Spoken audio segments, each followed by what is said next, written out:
So, they sent you to me, did they? How very kind of them. They do know how I love company. Regardless, I have here the books you requested. Any and all matter relating to the tale of the buried moon, with specific reference to the geographical data of these collected tales. I'm supposing you're a literalist then, are you? You believe these relate to certain spots in the landscape. How very interesting. I had expected more from you, especially reading your cover letter. But in any case, we'll get down to it. There's no point prevaricating around the bush, as the animated characters say. So, I want you to do me a favour and put these on for me. Yes, no, it's not a kink. It's just sanitary reasons. Thank you. Sanitary reasons. People have been known to weep tears of blood when reading this material, you see, and we want to preserve the books as best we can. All right? Thank you. Thank you kindly. Secondly,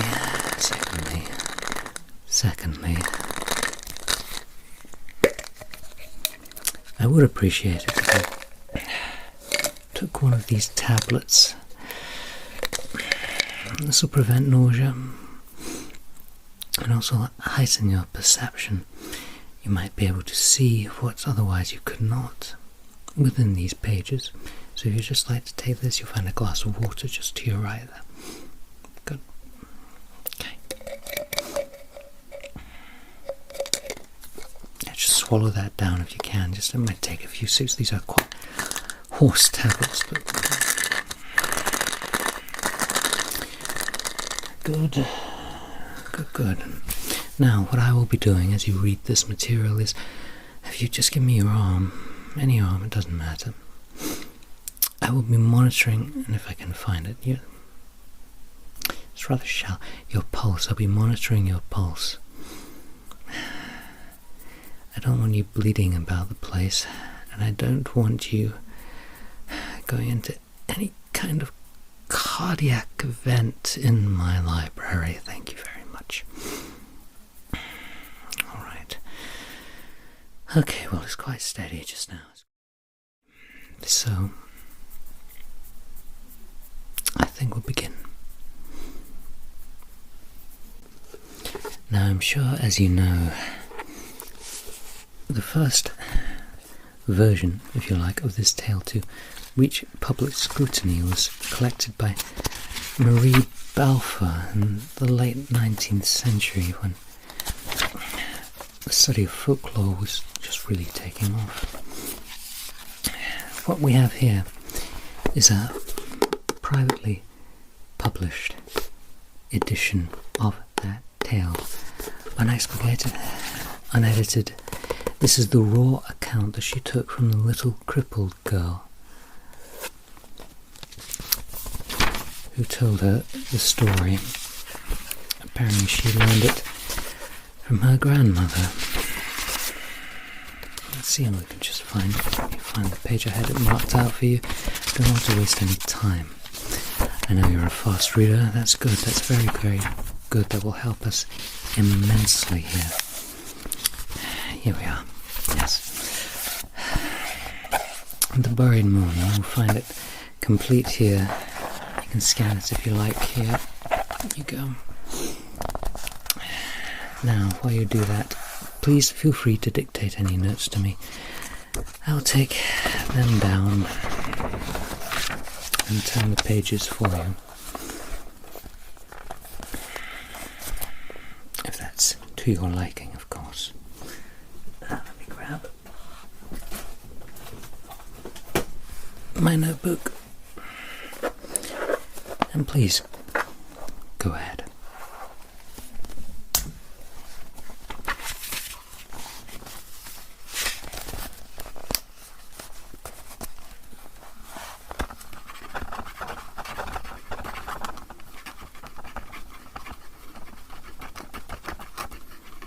Yes, that's right. There are quite a few unique details that were omitted in the official account. In no small part, thanks to the organisation with which you've become very recently familiar.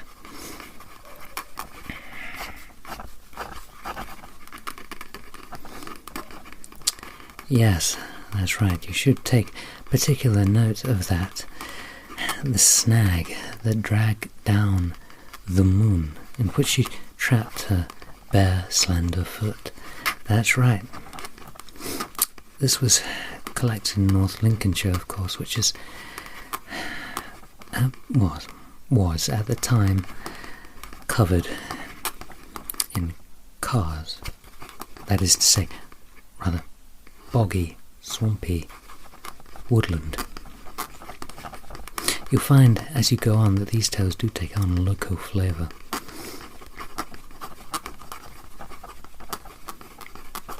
Yes, go on, keep reading.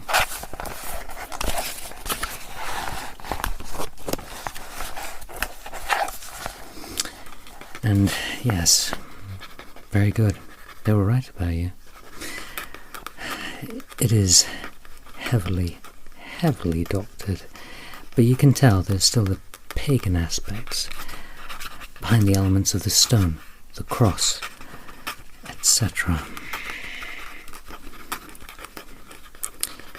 These are symbols that have been replaced over time, and of course have been slightly doctored by the little girl's imagination.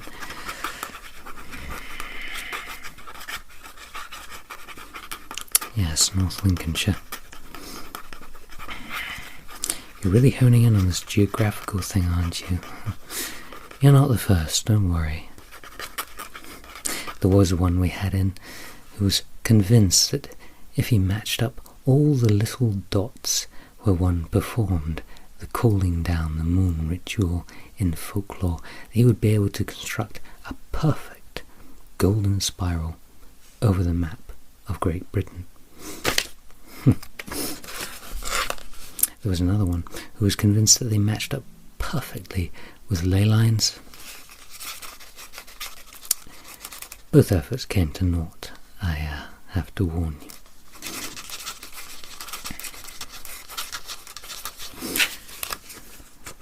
Ah, I see. So that's your thesis that you're working on, is it? How very interesting. I may just note that down myself. The place is not just topography in the physical world, but also the mental world. Place is half constructed in the mind. Quite beautiful. Very beautiful. I don't suppose you have gained much from that. The tale is still quite similar. So how about we move on to the second mention, which I found lurking here in a Bible, of all things, from the middle of the 19th century, property of one Reverend J. M. Dyson. And it was a little note, actually. This is an analytical Bible. You'll see the text is absolutely tiny. Your typical onion skin. Texture to the page. And what were I have marked out for you? That's the one. Messiah.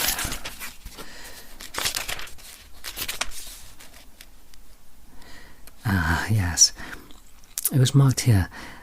Thy sun shall no more go down, neither shall thy moon withdraw itself, for the Lord shall be thine everlasting light, and the days of thy mourning shall be ended.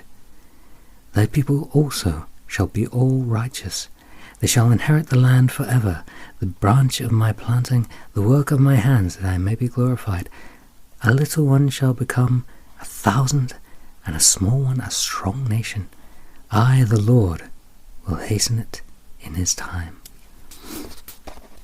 Yes, you'll see the reference to the moon. Obviously, this reverend, what is attached here is a little letter. A little letter from a child within the parish who had obviously heard the same story, or perhaps heard the same nursery rhyme as that iterated to Miss Balfour. Yes.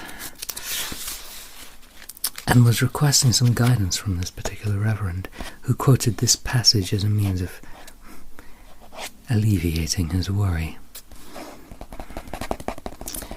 This comes from Derbyshire, as I say, in the middle of the 19th century. The tale, as the child points out in his letter, which you'll find just attached here. Good, if you want to read it. Yes, very good. You see, he was very, very, very worried. He was afraid that the monsters would come out whenever the full moon went away. Whenever there was no light around, he was afraid that these monsters would infest his dreams and steal away his soul.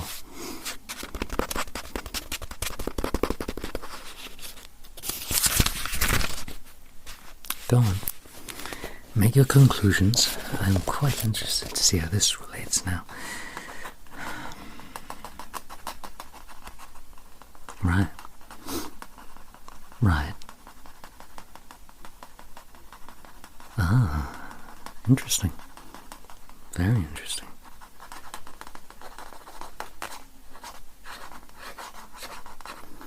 No, there is no mention of anything dragging the moon down. She simply remains.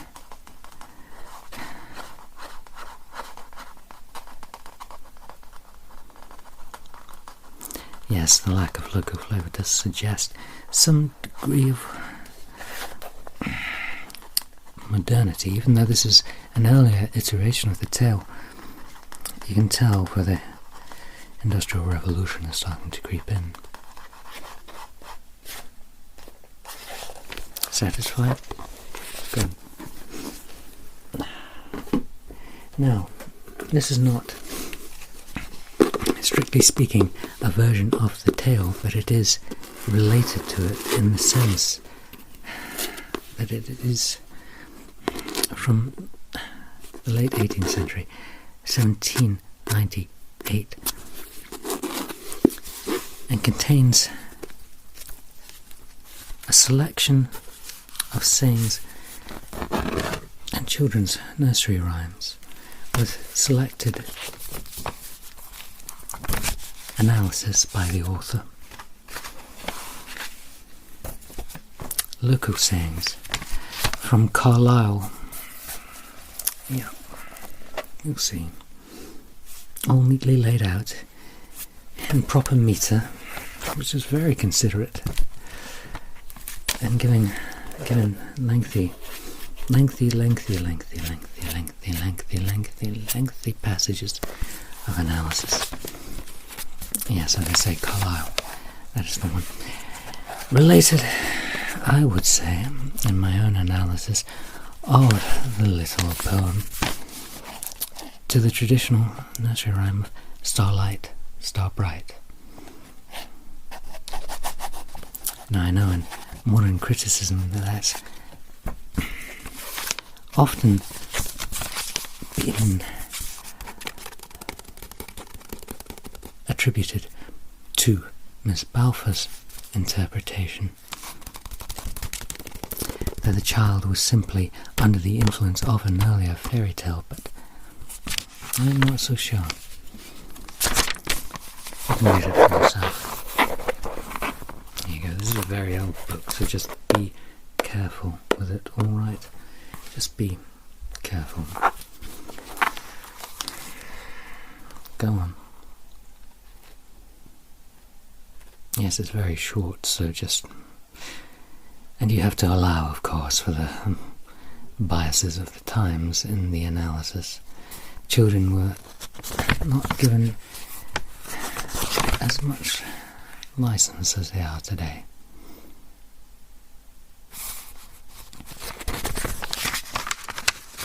Yes, Carlisle, further north. Although I'm led to believe that it was quite common back in the day. It could be found around Edinburgh, Glasgow. The same poem, the same story of the moon being called down to earth and the monsters being let free.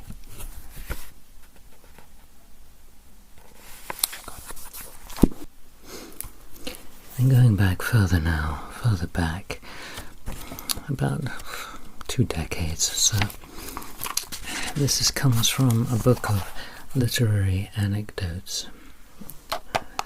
As I say, about 1778. Please ignore this. This just says this book, amongst other notes, explains the characters in Chrysal. Chrysal is a satire. It's also known as The Adventure of a Guinea, I think. Kind of Swiftian pastiche. Nevertheless, it makes mention. Yes, the new attractive containing a short discourse of the manganese or lodestone, and amongst others, his virtues, of a new discovered secret and subtle property concerning the declining of the needle, touched therewith under the plane of the new horizon, now first found out by Robert Norman, hydrographer. Isn't that charming? Hydrographer. Small, imprinted in London by John Kingston for Richard Ballard, 1581. So you can see the difference here, 200 years. This scarce tract is the production of Robert Norman, who first discovered what is called the dipping of the needle, and which discovery this work was intended to promulgate. It gives a summary of chapters. I think the chapter that you want is this one. Of the common compasses and the diverse sorts of... No. This is the one.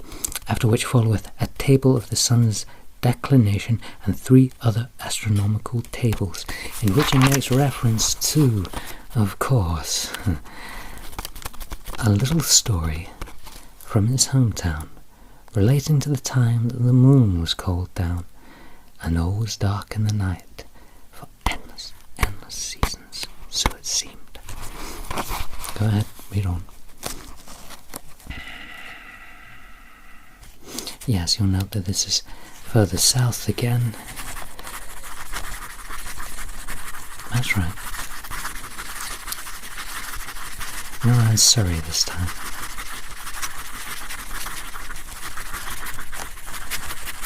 Yes, again, you'll find the Christian element is quite front and centre, as one would expect.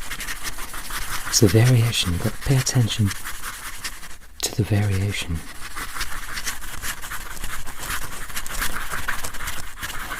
Yes. Just in little facets. Break it up. Break up the story into little facets. See how they're rearranged according to geography, seeing as this is your prime thesis. Good.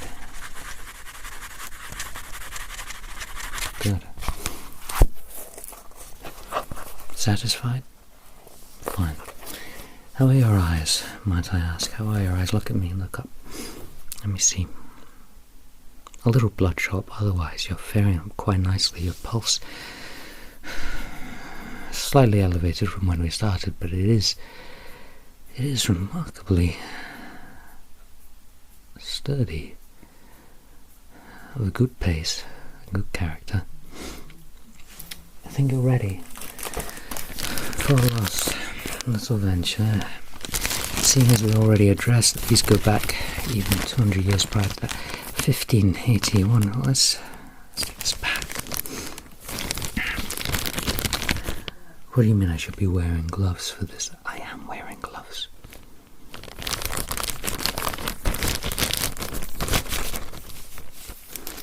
This is very, very old. This is the 1560, I think. The whole prophecies,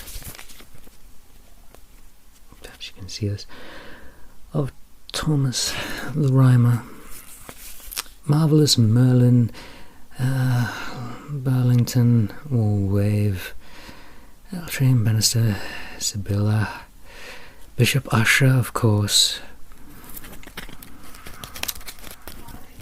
All of these, yes. The old Scottish prophecies. This was very much in style at the time, you see, very much in style.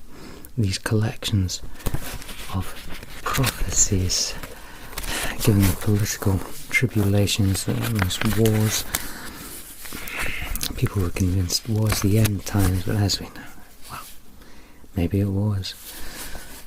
All very, very charming, of course. Talks of St. Andrew and St. George.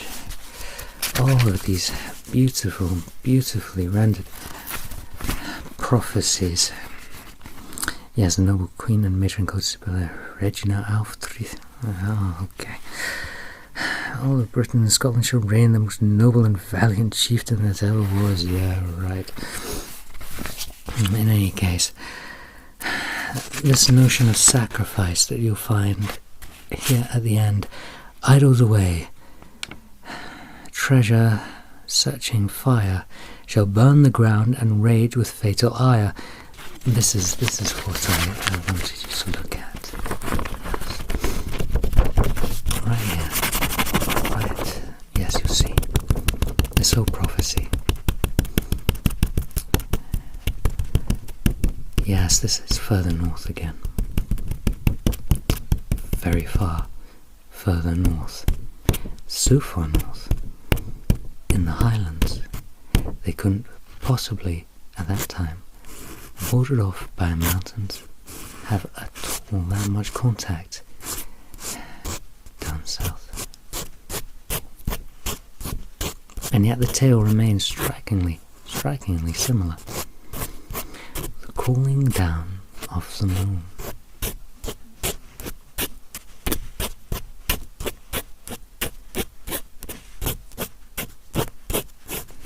And its role in the end times. Satisfied? Now, I'm sure, as you've gathered, you won't be permitted to use Google Maps for your little expeditions. I'm afraid you're going to have to be reduced to the old A to Z maps, physical copies, which right now I am marking out with the locations that you have pinpointed. I'm not drawing any conclusions. That I will leave to you. And I suppose that you'll want to travel to these certain sites to see what you can find might remain of when the moon was called down in these places. So what I'm doing is I'm marking it out on a little piece of celluloid, which I'm just going to place over here, mark it out, along with any notes that I think might be pertinent in this little Indiana Jones-esque quest. It is quite exciting, you know. We don't often get people out in the field. We are such scholarly sorts. We fear the sunlight, but I suppose we should also fear the moonlight, going according to this. You will keep me up to date, won't you, as far as your studies go? And I do somewhat hesitate to ask, what is it that you're going to find out there? Are you going to try and repeat it? Are you going to try and emulate the ritual? Reconstruct it, if you like, from the details within these small little snippets, these small There was these nets in the margins of time. Do you really think you can do it? Well, I'll look forward to seeing what comes of this little venture. In the meantime, I'll be taking those goggles back now, if you'd just like to peel them off. You look ridiculous. Thank you. Yes, go dry your eyes. And I wish you all the best. Of what horrors you might unleash on the world.